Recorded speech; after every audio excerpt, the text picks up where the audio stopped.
এই যে দেখেন আপনাদের আপু এই রোদের মধ্যে, গরমে তীব্র গরম, সেই রোদ, তারই মধ্যে দেখেন বাড়ির পিছনে অনেক ঘাস গজাইছে, ওইগুলো পরিষ্কার করতেছে। বৃষ্টির দিন পরিষ্কার করলেও কয়েকদিন পরপরই আবার এরকমই হয়, তাই না না? বৃষ্টির পানি পড়লে এগুলো আবার গজায়, কারণ বৃষ্টির পানি পড়লে পরা এগুলো তাড়াতাড়ি আরও লাগে ওঠে, তাড়াতাড়ি বড় হয়। আর কয়েকদিন পর পরই অবশ্য পরিষ্কার করি। পরিষ্কার করার কারণ হচ্ছে এখন গরমের দিন এগুলোর ভিতরে সাপ উঠে থাকে। আর যেহেতু এই জায়গাটা আমাদের বেলকুনির সাথেই, দরজার এখান থেকে আবার বেলকুনির দরজা দিয়ে সাপ উঠে যায়, যদি ভয় লাগে খুব, এই জন্য মাঝে মাঝে পরিষ্কার করি কয়েকদিন পর পরই। এই যে দেখেন আমাদের আম কত নিচুতে, দেখো আজকে সকালে দেখতে পারলে দেখি ভালো সেটা পাচ্ছি, সেটার মধ্যে পোকা, অর্ধেকটা পোকা অর্ধেকটা ভালো ছিল।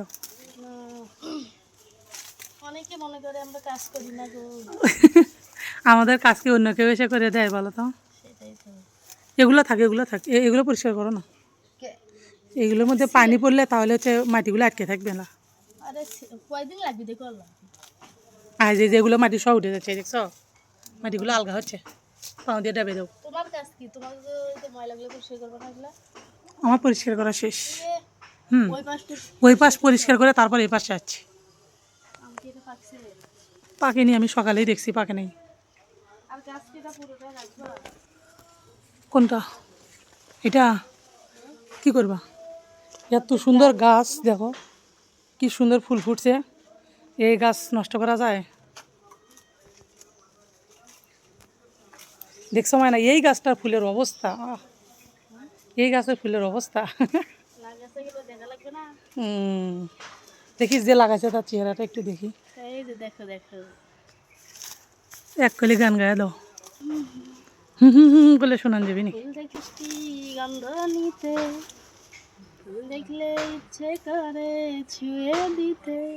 এই যে দেখেন আপনাদের আপু এই গরমের মধ্যেও মনে কত আনন্দ। কি ফুলটা দিছে দেখেন, গাছে এত সুন্দর সুন্দর ফুল থাকতেও আমাকে দিল একটা ঝরা ফুল। কই?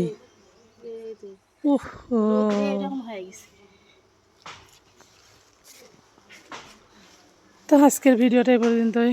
সবাই ভালো থাকবেন, সুস্থ থাকবেন। এই দেখেন মেয়ের কত ছোট ছোট কাপড় বেলকনিতে শুকিয়ে দিছি। দেখি তোমার ঘামা মুখটা একটু সবাইকে দেখাও।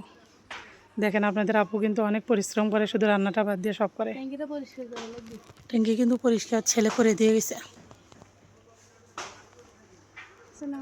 তোমাকে বললাম আমাকে একটা গান শোনাও, দাও অল্প একটু, অল্প একটু। দেখছেন খালি রাগ করে, খালি সময় মতো আপলোড দেওয়ার সময় গান গায়, আর এমনিতে যদি আমি বলি একটা এদের পিছিয়ে পিছিয়ে না ফেলে দিবে কে? গরু দিলে গরু খাবি এগুলো। আমাদের গরু নাই, তাতে কি হয়েছে? মায়ের গরু আছে, গরুটা খায়া দোয়া করবি তোমাকে। আসলে গরুটা কিন্তু অনেক ভালো, অনেক দুধ দেয়, ওই জন্য দিয়ে আসতেছি। বাছুর হলে আমাদেরকে প্রতিদিন দুধ দেয়, আমরা দুধ খাই, ওই জন্য আর কি ঘাসগুলো গরুটাকে দিয়ে আসতেছি নাকি হিংসা না হলে